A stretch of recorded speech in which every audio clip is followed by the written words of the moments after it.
हूं आपके साथ माधुरी तिवारी। अपना उत्तराखंड में आपका स्वागत है। शुरुआत करेंगे बुलेटिन की बड़ी खबर के साथ, जहां पर विधानसभा कर्मियों की बर्खास्तगी पर नैनीताल हाईकोर्ट ने रोक लगाई।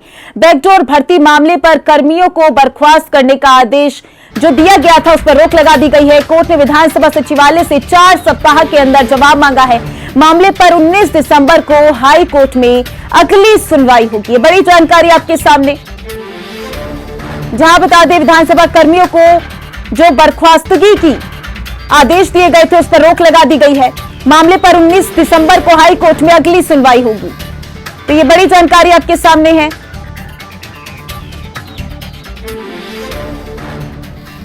बैकडोर भर्ती मामले में कर्मियों को बर्खास्त करने का आदेश दिया था, उस पर रोक लगा दी गई है।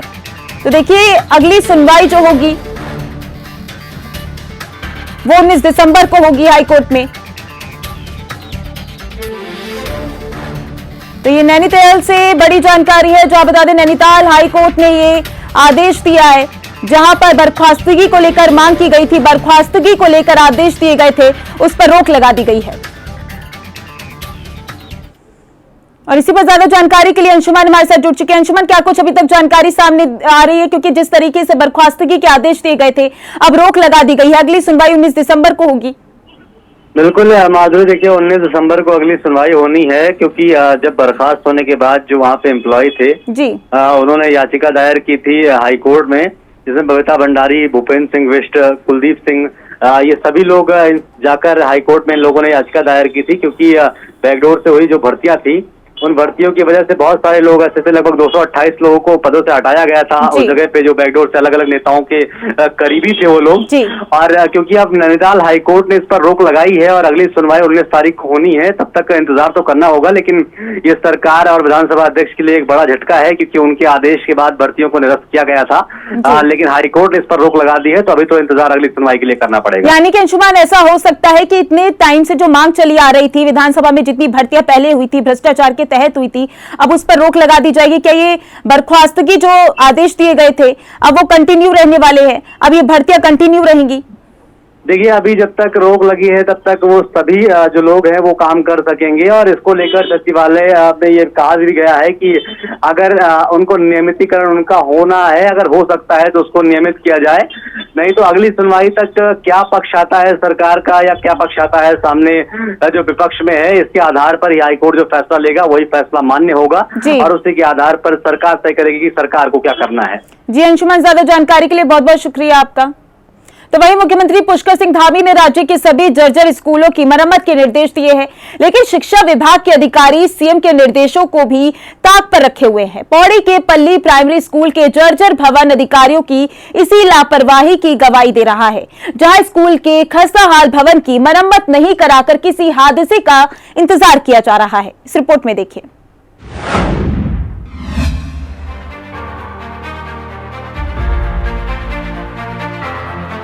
पौड़ी के पल्ली प्राइमरी स्कूल का भवन हुआ जर्जर, मरम्मत नहीं कराकर हो रहा हादसे का इंतजार। शिक्षा विभाग के अफसरों की गंभीर लापरवाही, सीएम के निर्देश का भी अफसरों पर नहीं हो रहा कोई भी असर।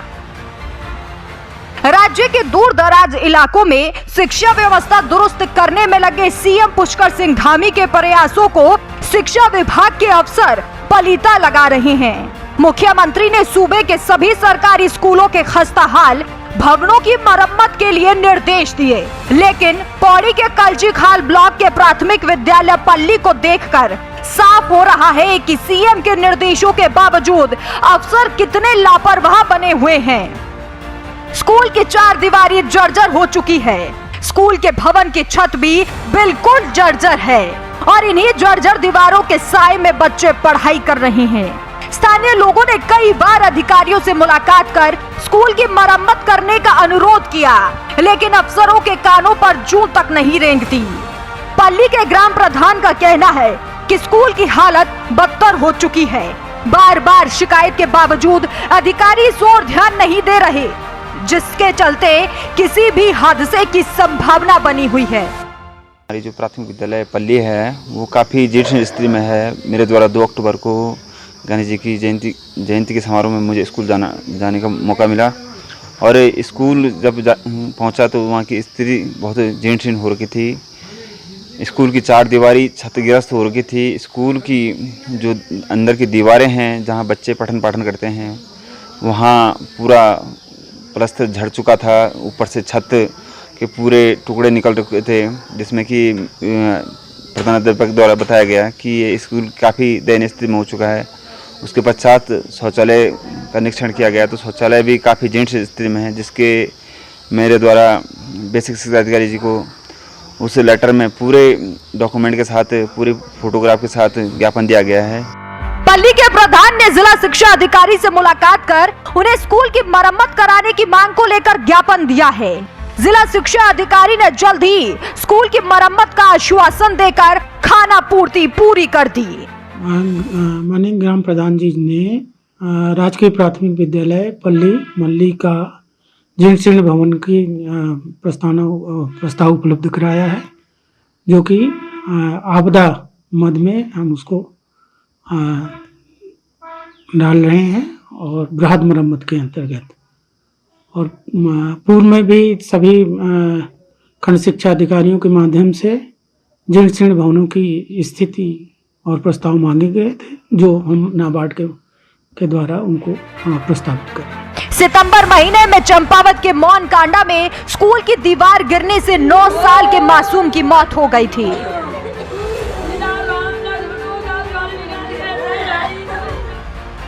इस घटना के बाद मुख्यमंत्री ने सभी जिलों के अधिकारियों को उनके क्षेत्र के सरकारी स्कूलों की भवनों की मरम्मत के निर्देश दिए थे, लेकिन शिक्षा विभाग के अफसर इतने लापरवाह हैं कि उन पर सीएम के निर्देशों का कोई असर नहीं हुआ।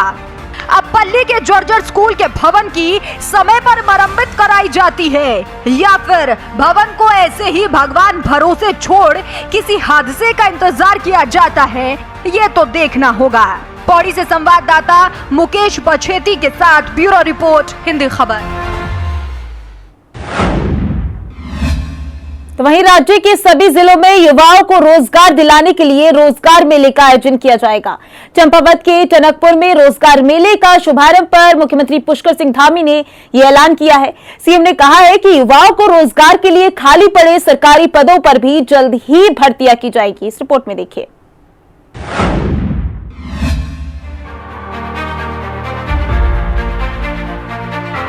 टनकपुर में रोजगार मेले का हुआ शुभारंभ। सीएम पुष्कर सिंह धामी ने किया मेले का शुभारंभ। सीएम ने कहा युवाओं को मिलेगा रोजगार। सभी जिलों में आयोजित होगा रोजगार मेला। सीएम पुष्कर सिंह धामी चंपावत के टनकपुर में APJ Abdul Kalam engineering college में आयोजित वृहद रोजगार मेले में पहुंचे। कॉलेज में सीएम धामी ने रोजगार मेले का शुभारंभ किया। रोजगार मेले में 41 कंपनियों ने हिस्सा लिया है, जो कैंपस से होनहार छात्रों को उनके संस्थानों के लिए चुनेंगी। मुख्यमंत्री चंपावत जिले की 30 योजनाओं का लोकार्पण और शिलान्यास भी कर चुके हैं। लगभग 84 करोड़ की परियोजनाओं में सड़क, पेयजल और बाढ़ सुरक्षा की योजनाएं शामिल हैं। इसके साथ ही सीएम ने इंजीनियरिंग कॉलेज में कंप्यूटर लैब, पुस्तकालय और स्मार्ट क्लास का शुभारंभ किया है।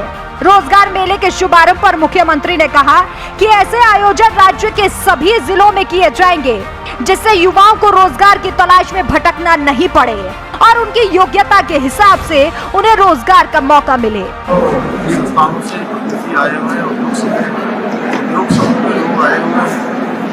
और इस प्रकार के मेले से आज यहाँ पर शुरुआत की है, हम पूरे प्रदेश के अंदर लगाएंगे और बहुत सारी कंपनियों को हमने बात की है, वो आकर सभी जगह पर कैंपस करेंगे, जिससे कि जो हमारे प्रतिभावान छात्र छात्राएँ हैं, बेटे बेटियाँ हैं, उन सभी को अपने अपने संस्थानों पर ही, अपने अपने स्थानों पर ही रोजगार के लिए अपने स्थानों पर नहीं जाना पड़ेगा, नहीं रोजगार देगा। मुख्यमंत्री ने कहा कि युवाओं को रोजगार देने के लिए खाली पड़े सरकारी पदों को भरने की प्रक्रिया तेजी से चल रही है और ऐसे रोजगार मेलों के जरिए भी युवाओं को रोजगार का सुनहरा मौका उपलब्ध कराया जा रहा है। मुख्यमंत्री ने कहा कि युवाओं को रोजगार देने के लिए सरकार पूरे तरीके से प्रतिबद्ध है। चंपावत से संवाददाता अशोक कुमार के साथ ब्यूरो रिपोर्ट हिंदी खबर। तो वहीं सीएम पुष्कर सिंह धामी बीआरओ के हीरक परियोजना कार्यक्रम में शामिल हुए। टनकपुर में आयोजित कार्यक्रम में मुख्यमंत्री ने कुमाऊं क्षेत्र के लिए हीरक परियोजना को अहम बताया है। सीएम ने कहा है कि परियोजना के पूरा होने पर राज्य को पर्यटन और रोजगार के लिहाज से भी बड़ा फायदा मिलेगा। इस रिपोर्ट में देखिए। बीआरओ के कार्यक्रम में शामिल हुए सीएम ने हीरक परियोजना को बताया अहम। परियोजना में हो रहा कई सड़कों का निर्माण। परियोजना से बढ़ेंगे पर्यटन रोजगार के मौके। मुख्यमंत्री पुष्कर सिंह धामी चंपावत के टनकपुर में सीमा सड़क संगठन बीआरओ के कार्यक्रम में शामिल हुए। कार्यक्रम में अल्मोड़ा सांसद अजय टमटा के साथ ही बीआरओ और सेना के कई अधिकारी और जवान मौजूद रहे। कार्यक्रम में मुख्यमंत्री ने राज्य के दुर्गम इलाकों में सड़क निर्माण के लिए बीआरओ की सराहना की। सीएम ने कहा कि सड़कों के जरिए केवल यातायात की सुविधा ही नहीं होती, इनसे स्थानीय लोगों के जीवन में भी बड़ा बदलाव आता है। मुख्यमंत्री ने बीआरओ की हीरक परियोजना को उत्तराखंड के कुमाऊं क्षेत्र के लिए काफी अहम बताया। परियोजना के जरिए कैलाश मानसरोवर मार्ग, आदि कैलाश मार्ग और नंदा देवी मार्ग का निर्माण किया जा रहा है।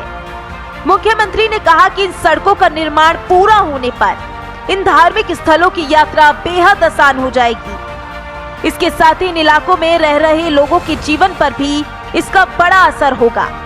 बेहतर सड़कों के साथ ही पर्यटन और रोजगार के अवसर भी बढ़ेंगे। कैलाश मानसरोवर मार्ग, यात्रा मार्ग, आदि कैलाश यात्रा मार्ग एवं नंदा देवी यात्रा मार्ग जो कि मीलम तक जाता है, उसके निर्माण कार्य में आप जुटे हैं। आपके साथ बहुत सारे लोग और भी जुटे हैं और इन मार्गों के बन जाने से अभी मैं रास्ते में बात करते हुए आ रहा था आदरणीय अजय टमटा जी से कि जहां ब्यास घाटी व ज्वार घाटी में रहने वाले जो लोग हैं, जो बहुत ही कठिन स्थितियों और कठिन परिस्थितियों में रहते हैं, उनकी जीवन शैली व जीवन में अमूलचूल परिवर्तन और निश्चित रूप से कहीं न कहीं उन्नयन होगा, कहीं न कहीं उनको आगे बढ़ने का मौका मिलेगा। और कैलाश मानसरोवर और आदि कैलाश यात्रा के बन जाने से समस्त देशवासियों को इन तीर्थ दर्शन बहुत आसानी से हो पाएंगे। मुख्यमंत्री ने कहा कि सरकार ने कुमाऊं क्षेत्र के सभी प्रमुख धार्मिक स्थलों के विकास की योजना बनाई है। योजना के तहत इन धार्मिक स्थलों के लिए सड़क निर्माण और अब स्थापना सुविधाओं के लिए विकास पर काम होगा। इस लिहाज से भी बीआरओ की हीरक परियोजना काफी मददगार साबित होगी। ब्यूरो रिपोर्ट, हिंदी खबर। तो वहीं मुख्यमंत्री पुष्कर सिंह धामी की अध्यक्षता में सचिवालय में सिविल मिलिट्री लाइजन कॉन्फ्रेंस की बैठक हुई, जिसमें बैठक में उत्तराखंड शासन और सेना के अधिकारियों द्वारा प्रस्तावित कई एजेंडे बिंदुओं पर चर्चा की गई। और इस दौरान मुख्यमंत्री ने कहा कि उत्तराखंड सामरिक दृष्टि से महत्वपूर्ण राज्य है। सेना की राज्य सरकार से सहयोग की जो अपेक्षाएं होंगी उनको प्राथमिकता में रखते हुए उचित हल निकाला जाएगा।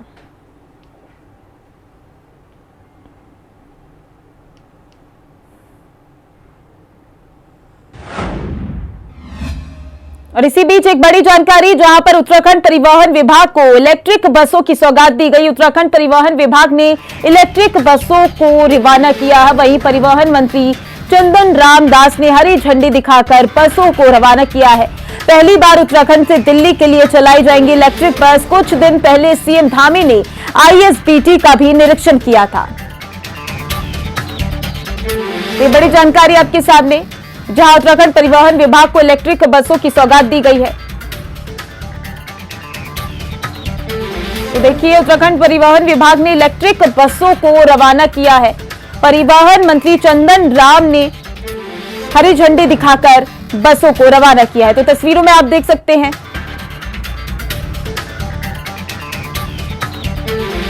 तो उत्तराखंड को परिवहन विभाग की तरफ से इलेक्ट्रिक बसों की सौगात दी गई है।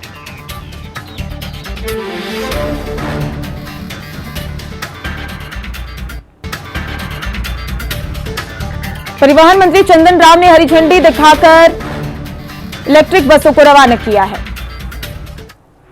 देश में अपने सड़क और परिवहन मंत्री भारत सरकार नितिन गडकरी जी द्वारा एक अभिनव प्रयोग किए जा रहे हैं कि हम इलेक्ट्रिकल बसें चलाएं, और इसी परिप्रेक्ष्य में आज उत्तराखंड में भी हम पीपीपी मोड में 5 नए बसों को आज हम यहाँ पर झंडी दिखा रहे हैं। और मैं समझता हूँ कि उत्तराखंड के लिए एक नया प्रयोग हम आज से शुरू करने जा रहे हैं। आने वाले समय में हमारी टेंडरिंग प्रक्रिया शुरू हो रही है। हम 150 नए इलेक्ट्रिकल वाहन हम उत्तराखंड में उतार रहे हैं। हम 200 CNG की बस हम जल्दी टेंडरिंग प्रक्रिया हमारी शुरू हो रही है, और 200 बसें हम अनुबंधित के रूप में उत्तराखंड के पहाड़ों में जो हमारी कोरोना काल के समय बंद हुई थी उनका भी हम संचालन करने जा रहे हैं। लगातार नई पहल करने का प्रयास कर रहा है। आज 5 बसों को देहरादून से दिल्ली के लिए इलेक्ट्रिक बसों को रवाना किया है। एक अच्छी पहल है सरकार की तरफ से, परिवहन मंत्री की तरफ से। हमारे साथ परिवहन मंत्री चंद्रराम दास जी मौजूद हैं। सर, किस तरीके से इन बसों का संचालन किया जाएगा? 5 बसें आज आप लोग रवाना किए हैं। देखो, परिवहन व्यवसाय के साथ साथ हम उत्तराखंड को जो ग्रीन सिटी बनाने की बात कर रहे हैं और पर्यावरण और प्रदूषण से जो हम मुक्त रखने की बात कर रहे हैं, इसी परिप्रेक्ष्य में आज इलेक्ट्रिकल वाहनों का हमने ये 5 बसों के माध्यम से आज शुरुआत की है। और मैं समझता हूँ कि ये जो अभिनव प्रयोग है हमारा, ये आने वाले समय में हमारा सफल होगा, और हम जल्दी ही अपने उत्तराखंड में लगभग 150 इलेक्ट्रिकल वाहन शुरुआत करने जा रहे हैं, जिसकी टेंडर की प्रक्रिया हमने शुरू कर दी है। फिर हम CNG ला रहे हैं, और इस तरह हम अन्य बेड़ा भी बढ़ाने का काम करके हम परिवहन व्यवसाय को, अपने जो यात्री हैं उनको सुविधा देने के लिए, और परिवहन निगम को भी एक मजबूत वित्तीय संस्था के रूप में काम करने के लिए जो शुरुआत हुई है, उसको हम आज पीपीपी मोड में 5 बसों से शुरू कर रहे हैं। अपनी देश की जनता को, प्रदेश की जनता को, और अपने देश के सड़क परिवहन मंत्री जी और प्रदेश के माननीय मुख्यमंत्री जी को मैं आज के अवसर पर बहुत बहुत धन्यवाद और बधाई देता हूँ। जैसा कि संपत्ति के बंटवारे के बाद उत्तराखंड परिवहन विभाग को लगातार जो भी घाटा था उसमें अब फ़ायदा मिल रहा है। बहुत सारी उत्तर प्रदेश से जो भी बकाया था वो बकाया राशि भी आपको मिल रही है। तो अब क्योंकि इलेक्ट्रिक वाहन की शुरुआत हुई है, इसका पूरा फील जो है बहुत गुड कंडीशन में है। बहुत अच्छा, यात्रियों को एक अच्छा अनुभव मिलेगा। क्योंकि परिवहन विभाग को अगर देखें तो यात्रियों की एक शिकायत रहती है कि उनको व्यवस्थाएँ उतनी अच्छी नहीं मिल पाती है, उनको बसों के संचालन में उतनी अच्छी व्यवस्था नहीं मिल पाती है। तो इसके तरफ आपका कदम है, लेकिन वो थोड़ा सा और भी पहल किस तरीके से देखते हैं आगे और बढ़नी चाहिए?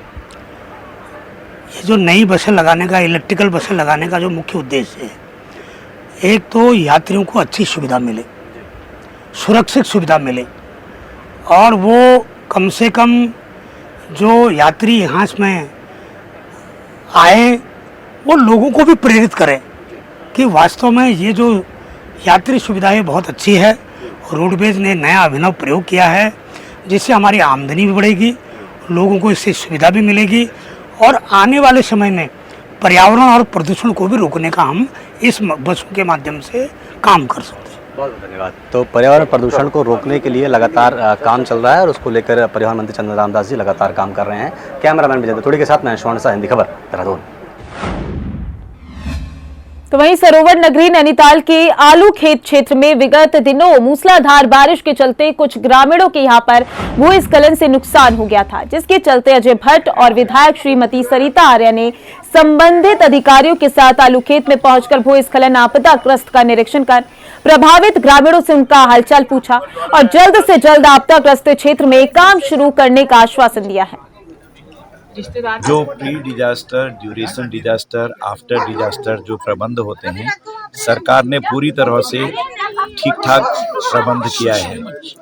लेकिन अब ये कुछ प्राकृतिक मार ऐसी हो जाती है उत्तराखंड में, हम लोगों की नियति हो गई है कि हम खतरों से खेलते रहते हैं। अभी आप देखिएगा कि इस समय ये मकानों को खतरा हो गया, तो जो मकान हैं उनको शिफ्ट करने की बात भी आ रही है। उनको फिलहाल टेम्परेरी तरीके से अलग रखने की व्यवस्था भी कर दी गई है, और इसके लिए पूरे भूगर्भ शास्त्री से लेकर PWD और कंसर्निंग विभाग जो भी थे, उन सब लोगों को बुलाकर कल से ही इसमें कार्रवाई प्रारंभ कर दी। आज स्वयं हम लोग, माननीय विधायक जी और हम लोग यहाँ देखने आए हैं। धनराशि की कोई कमी आपदा में नहीं है। तो इसी बीच काशीपुर से बड़ी जानकारी, जहां पर गुरजीत कौर की हत्या मामले में सरकार से न्याय की मांग की गई है। सिख समाज ने की दोषी पुलिसकर्मियों की गिरफ्तारी की मांग। 20 अक्टूबर तक दोषी पुलिसकर्मियों की गिरफ्तारी की मांग की गई है। गिरफ्तारी नहीं हुई तो मृतका की अस्थियां प्रवाहित नहीं की जाएंगी। साथ ही बता दें आपको, जसपुर ज्येष्ठ ब्लॉक प्रमुख गुरजीत भुल्लर ने सीबीआई जांच की मांग की है। तो देखिए बड़ी जानकारी आपके सामने, जहां बता दें सिख समाज मृतका की हत्या को लेकर न्याय की मांग कर रहा है। मेरी पत्नी सरकारी एम्प्लॉय थी, साधन सहकारी समिति में जॉब करती थी। मेरा 4 महीने का बच्चा है और 4.5 साल की बेटी है। जो मेरे साथ हुआ ये किसी और के साथ ऐसा ना हो। और दोनों जगह, दोनों स्टेटों में हमारी भारतीय जनता पार्टी की सरकार है और मैं सरकार से यही विनती करना चाहूँगा कि इसकी सीबीआई जांच कराई जाए और मुझे इन बच्चों को, इनकी मां के साथ जो हुआ, मुझे न्याय चाहिए। और प्रशासन से, पुलिस प्रशासन से भी मुझे बहुत उम्मीद है, उत्तराखंड सरकार से, कि ये मेरे लिए मेरी पूरी मदद करेंगे। और मैं सारी जनता से यही अपील करता हूँ कि सभी मेरा सहयोग करें, मेरा साथ